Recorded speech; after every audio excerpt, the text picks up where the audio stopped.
Sketches by Boz, by Charles Dickens. Dramatised for radio by Stephen Wyatt. Today's story, The Boarding House.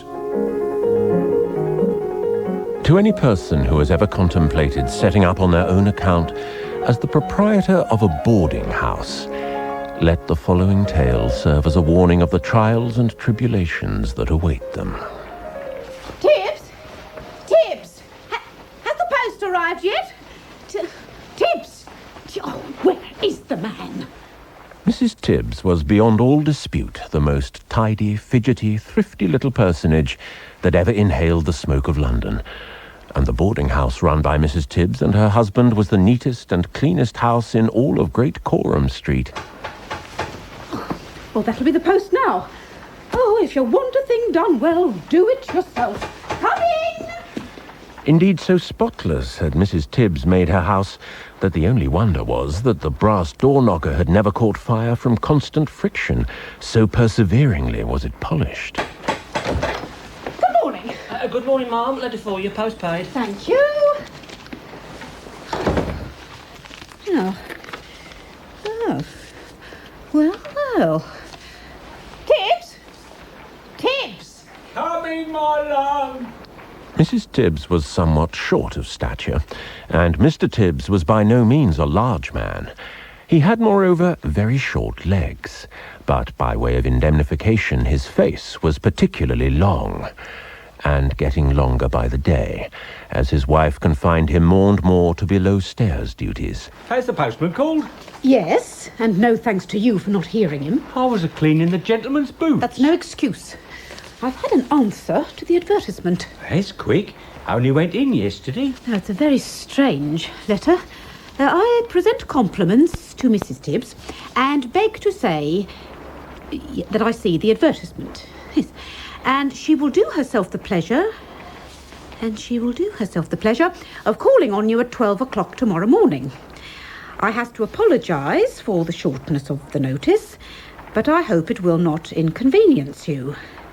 I remain, yours truly, Wednesday evening. I see what you mean, my dear. Is Wednesday evening her name? Who knows? Well, one thing is perfectly clear. Somebody is calling at 12 and nothing is ready. The clock of New St. Pancras Church struck 12. And then, with a double knock, there arrived a lady. Mrs. Tibbs. Yes, do come in, Mrs. Bloss. The lady was very fat and red-faced, and dressed in a pelisse the colour of the interior of a damson pie, and a bonnet of the same, adorned with a regular conservatory of artificial flowers. To Mrs. Tibbs' eye, she did not present a great temptation to her gentlemen lodgers. Accordingly, she was ushered into the drawing-room. I have called in consequence of your advertisement, Mrs. Tibbs. So much I gathered. Now, let me say at once, money is no object whatever to me, so much as living in a state of retirement and obtrusion. Oh, well, yeah, I understand perfectly. I have been a shocking Unitarian for some time. I don't quite see... I'm a Unitarian. My health is chronic.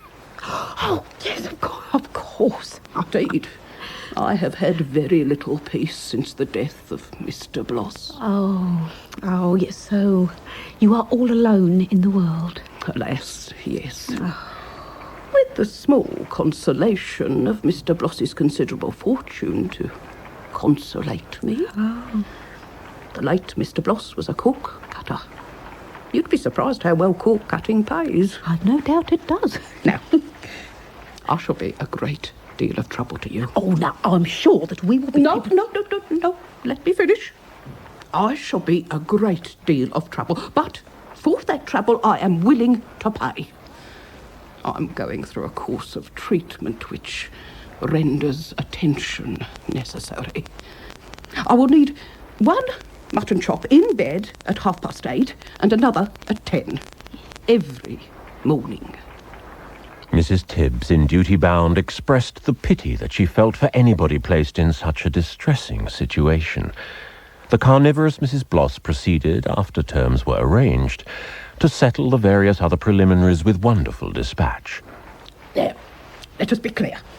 I'm to have the second floor front for my bedroom. Yes, ma'am. And you'll find room for my little servant, Agnes. Oh, certainly. And I can have one of the cellars in the area for my bottled porter. With the greatest pleasure. And I shall join the company at the breakfast table on Sunday morning. I shall get up on purpose, whatever the cost to my health. Oh, well, that will be delightful. You know, it's rather singular. What is that, Mrs. Tibbs? We have a gentleman now with us who is in a very delicate state of health, a Mr. Gobbler. His apartment is the back drawing room. The next room? The next room? How very promiscuous. Yes, but he hardly ever gets up. Ooh, Lord. And when he is up, we never can persuade him to go to bed again. Dear me. What is his complaint? Why, the fact is, he has no stomach whatever. No stomach? No stomach. Mrs. Tibbs, you've quite incited my curiosity. Oh, how I long to see him. Well, he generally comes down once a week. I dare say you'll see him on Sunday. Oh, no stomach. I shall look forward to it. Soon after, Mrs. Bloss took her leave, reminding several passers-by as she left of a pincushion upon casters. The male lodgers took the communication of Mrs. Bloss's imminent arrival with stoical indifference, and Mrs. Tibbs devoted all her energies to prepare for the arrival of the valetudinarian.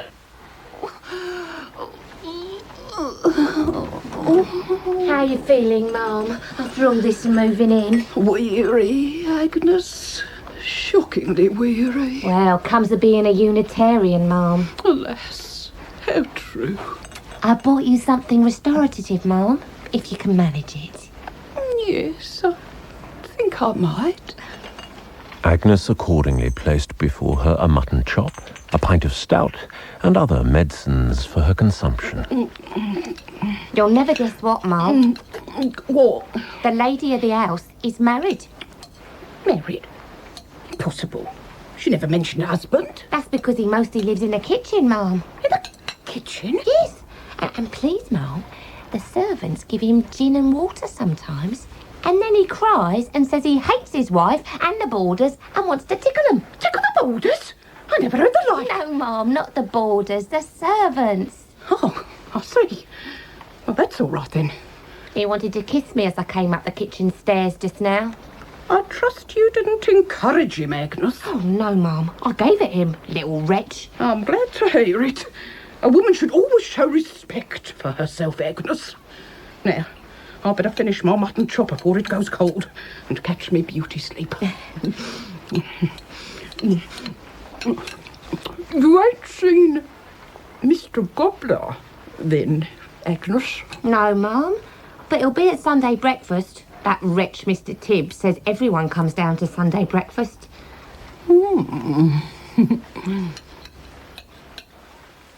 The next morning being Sunday, breakfast was laid out in the front parlour at 10 o'clock.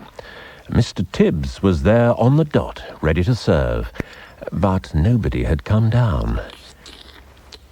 And so he amused himself by drinking the contents of the milk pot with a teaspoon. Morning, Tibbs. Morning, Mr. Stevenson. How'd you do, Tibbs? As well as can be expected. Do you know if Mr. Wisbottle is in town today, sir? I should think he was. He was whistling airs from Rossini in the next room to mine at 5 o'clock this morning. He's very fond of whistling, ain't he? Well, I ain't. Ha!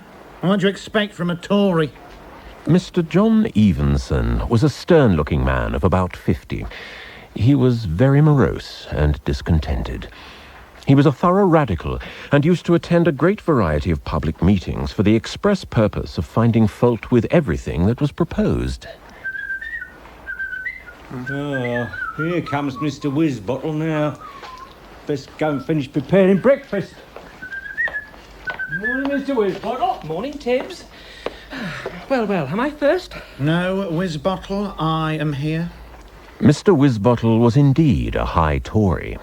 He was a clerk in the Woods and Forest Office, which he considered rather an aristocratic employment. He knew the peerage by heart, had a good set of teeth, and a capital tailor. Pretty air, that. Glad you like it, Evenson. Don't you think it would sound better if you whistled it a little louder?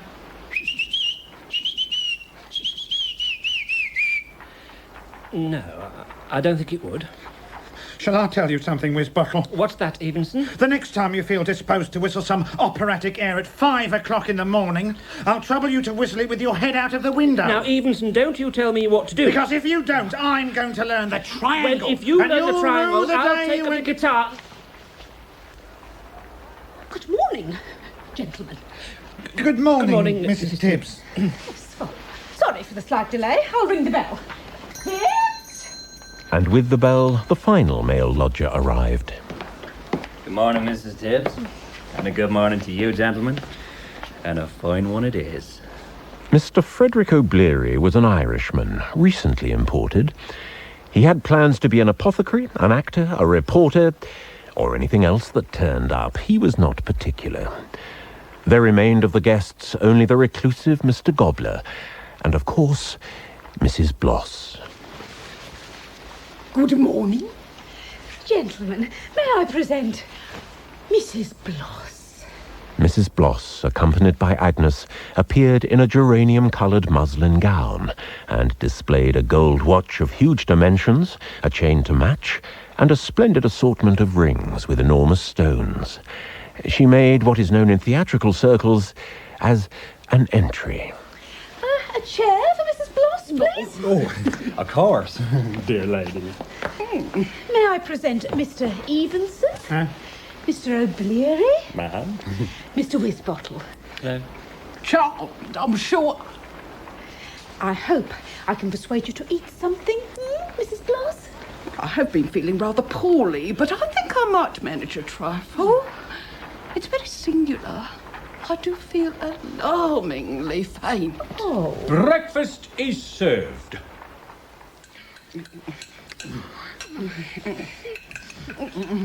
Within a few minutes, Mrs. Tibbs' gentlemen were battling to save any of the breakfast for themselves from the capacious maw of Mrs. Bloss. I had the opportunity the other day to observe the ladies going to reception at the palace. It is a magnificent sight. For those who like that sort of thing. Not a pat on the Lord Lieutenant levies in Dublin, I'll be bound. Pray, who was at the reception, Mr. Wisbottle? The Dowager Marchioness of Publicash, most superbly dressed, as was the Baron Slappen-Backenhausen. And what was he being presented on? On the occasion of his arrival in England. Ha! I thought so. You never hear of these toadying scroungers being presented on their going away again. They know better than that.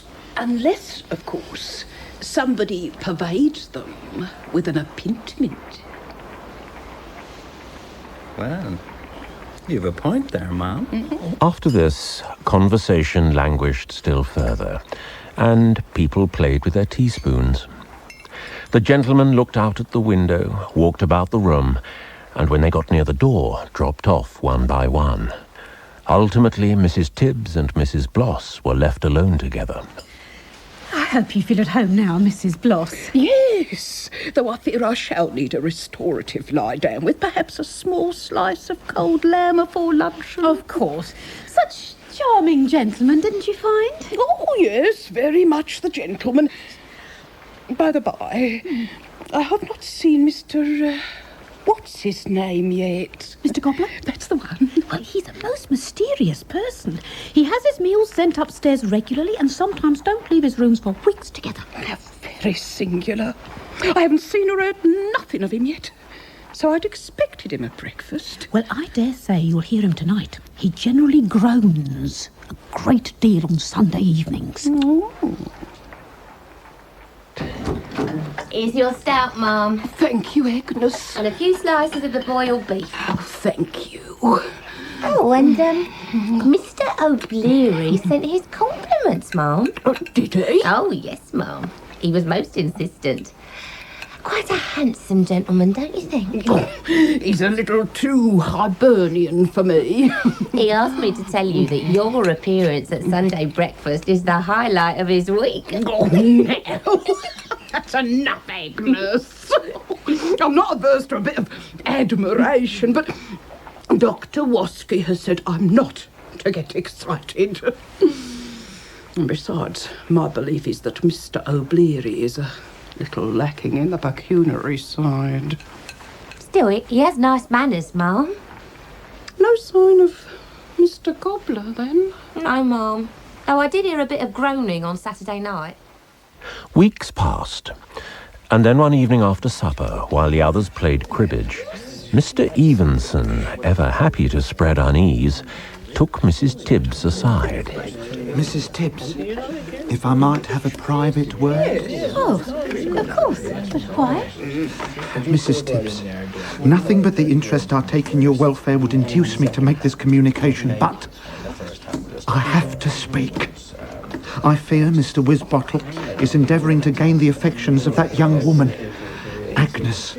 I believe he is in the habit of meeting her in the storeroom on the first floor over the leads. But how can you... From my bedroom, I distinctly heard voices there last night. I opened my door immediately and crept, very softly, onto the landing. There, I saw Mr. Tibbs, who it seemed had been disturbed also. Oh, bless me, Mrs. Tibbs, you changed colour. Well, I cannot believe you'd think Mr. Tibbs could be interested in such a creature. No, it's nothing. No, it's just the heat of the room. If I thought Mr. Wisbottle was behaving improperly in this manner, he should leave this house instantly. Go!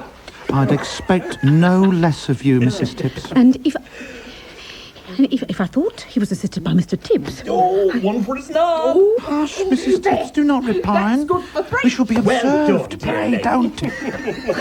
What shall we do, then? We will set the matter at rest with the utmost care, and I shall be most happy to assist you in doing so. Thank you, Mr. Evenson, thank you. Now, when you think everyone has retired to rest tonight, if you'll meet me, without a light, just outside my bedroom door by the staircase window, I think we can ascertain who the parties really are. My turn, I think. Yes, I'll do as you suggest, because I have to know the truth. Exactly. And when you know the truth, then you will afterwards be enabled to proceed as you think proper. Yeah, well... Hey, come and join us, you dull dogs. It looks like Mrs. Bloss has gone away. A dead certainty, I'd say. Oh, the excitement is too much. I feel quite faint. Yes, I'll fetch you some of the cold lamb, Mrs. Bloss. Till tonight, then. Till tonight.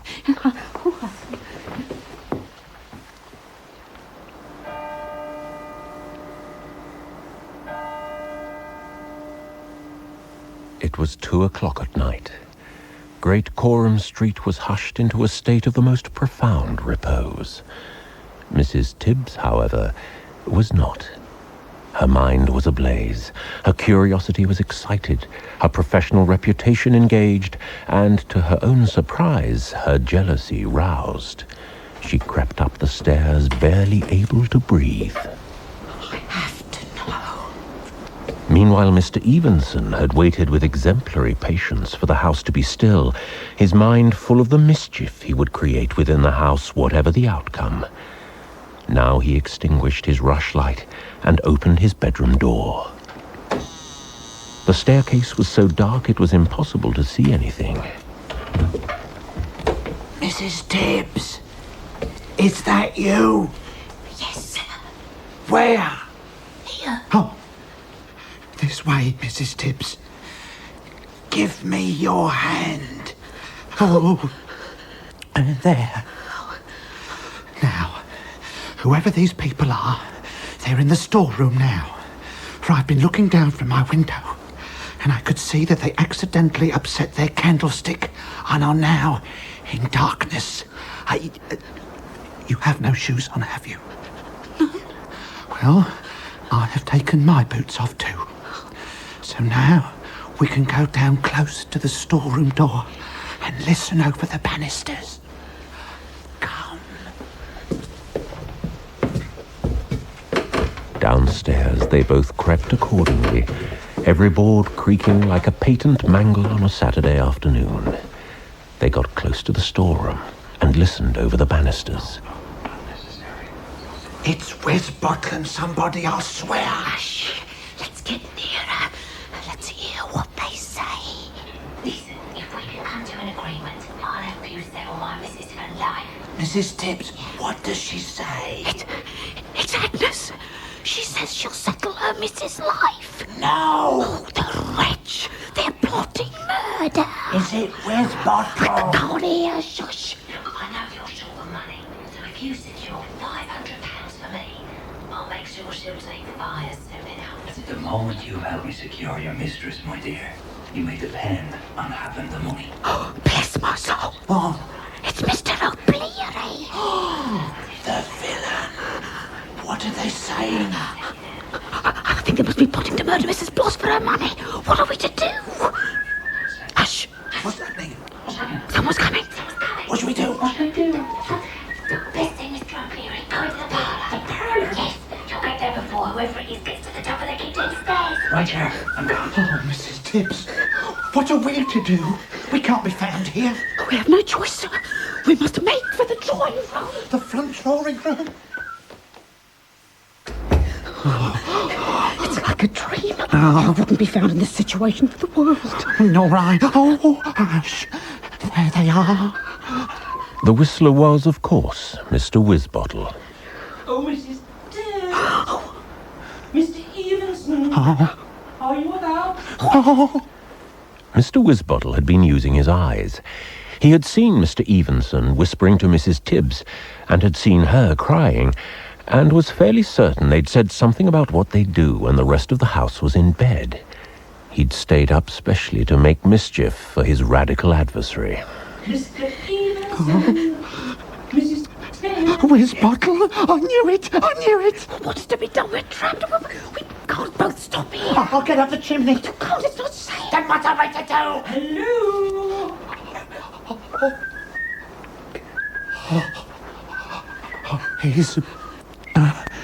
He's going away again. The fact was that Mr. Wisbottle had heard a rustling noise in the storeroom and had decided to investigate. Mr. O'Bleary, by this point, was safely back in the parlour, but another had joined Mrs. Bloss's maid. Oh, Agnes, lovely creature. Oh, be quiet, Mr. Tibbs. You're drunk. I'm ashamed of you. Well. Stop it like that, Agnes. Think of your wife, Mr. Tibbs. Oh, I hate her. Unlike you, Agnes, I love you. Oh, Mr. Tibbs, you've had too much to drink. I declare I'll scream. Lovely, Agnes. Ow! What's that? Whatever's that? Mr. Evenson, what's that? Someone knocking on your bedroom door. Mrs. Tibbs! Mrs. Tibbs! The knocking would have beaten any 12 woodpeckers hollow. Mrs. Bloss had awakened from nocturnal dreams of mutton chops to the belief that the house was filled with robbers. Mrs. Tibbs! Mrs. Tibbs! But of course, answer came there none, as Mrs. Tibbs was in the front drawing room, cowering with Mr. Evenson. So Mrs. Bloss made a momentous decision. Mr. Gobbler! Mr. Gobbler! Help me! Pray, help me! What the devil do you want, woman? It would be pleasant to record that Mr. Gobbler was the beau ideal of Mrs. Bloss's imagination. The fact is, he was tall, thin, and pale, and looked miserable, like a man who had got his feet in a tub of exceedingly hot water against his will. Well, can't you see I'm ill? Oh, I'm sorry, but I'm Mrs. Bloss. I think the house is on fire. Do you? Or else there's thieves. I heard the most dreadful noises. The most dreadful noise I've heard is you knocking on my door. Oh, still, I suppose we'd better see what's going on. And so Mr. Gobbler went to find out what was going on. And he found, all fully dressed, Mr. Wisbottle on the stairs. Evening, Gobbler. Mrs. Bloss. Mr. Tibbs and Agnes in the storeroom. Good evening, Mr. Gobbler. Mr. Wisbottle, Mum. And Mr. O'Bleary in the parlour. Evening to you, Gobbler. Agnes. Mr. Tibbs. Wisbottle. Oh, dear Mrs. Bloss. The persons they had so far failed to locate were Mr. Evenson and Mrs. Tibbs. Where are they? Until, of course, they looked in the front drawing room. Oh, Mrs. Tibbs and Mr. Evenson. Mrs. Tibbs and Mr. Evenson. Mrs. Tibbs and Mr. Evenson. It can all be explained. Oh, Mrs. Tibbs. The ensuing arguments and explanations are perhaps best left to the imagination. Mrs. Tibbs prefers to remember none of it, but it would seem... Agnes! Oh, Agnes! Yes, Mum? Agnes was dismissed forthwith, but soon found more congenial employment elsewhere. Well, Evenson. Who'd have thought it? Mr. Evenson, consumed with embarrassment, took flight the next day, never to return, while Mr. Wisbottle, bored by the absence of his adversary, left soon after to take lodgings with a very minor member of the aristocracy. Poetic justice might demand, meanwhile, that a hypochondriac like Mrs. Bloss would be drawn to a hypochondriac like Mr. Gobbler, certainly not to an Irish adventurer of boundless health like Mr. O'Bleary, particularly when the latter coveted her fortune so very badly. But Mrs. Bloss and Mr. O'Bleary were married as soon as it was humanly possible. They now reside in a secluded retreat in Newington Butts, while Mr. Gobbler, deprived of the soulmate of a lifetime, has fled to a boarding house in the Isle of Wight, where he groans not just on Saturday nights, but every night. Saddest of all is the fate of Mr. and Mrs. Tibbs, now separated by mutual consent.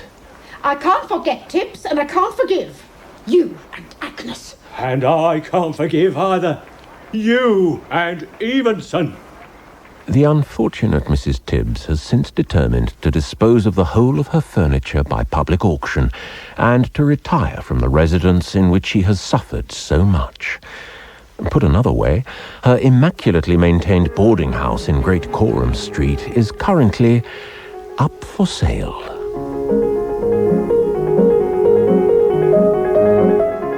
In The Boarding House, Mrs. Tibbs was played by Imelda Staunton, and Mrs. Bloss by Annette Badland. Mr. Tibbs was Christopher Hancock, and Agnes, Tracy Ann Oberman. Mr. Evenson was played by Stephen Critchlow, Mr. Wisbottle by Peter Gunn, and Mr. O'Bleary by Jason O'Mara. The voice of Boz was played by Nicholas Farrell. Sketches by Boz is dramatised by Stephen Wyatt and directed by Sally Avens. And you can hear the last sketches by Boz next week. Horatio Sparkins, starring David Haig, Adrian Schiller, Patrick Barlow and Julian Rhind-Tutt.